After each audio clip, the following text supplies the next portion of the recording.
the first thing that's important is that everybody have insurance to cover damages as a result of hurricanes.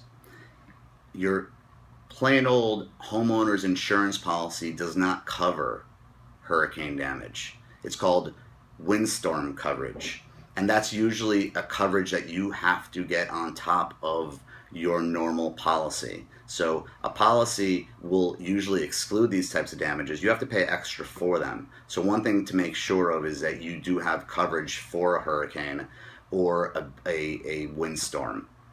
That's first thing. What happens very often is that people do not do what's necessary in order to make sure they don't sustain any further damages. And insurance companies will use this against you. For example, if you after a hurricane have a roof leak and you don't do anything to stop that leak, and as a result it creates more damage to your property, that's not covered under your insurance policy.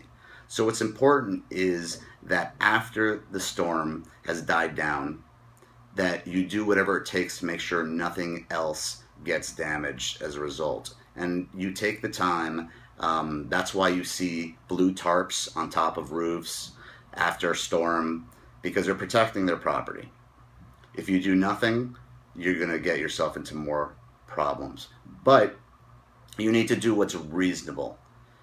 After a storm, there's a lot of dangerous things out there, so you need to be careful. There's power lines down.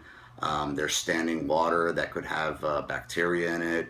You need to make sure that whatever you do to protect your property is safe for you to do. You're not required to go and take a ladder and get up on your roof if that's not something that you can do safely. So always be reasonable, be responsible, take action. Don't just let your house deteriorate and think that your insurance company is going to pay for it.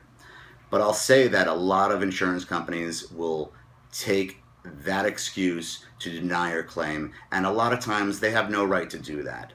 And they'll claim that you should have taken more action, or you were negligent yourself in causing these damages to your property. And that's something that we have fights with insurance companies on all day, because they'll find any excuse to not pay your claim.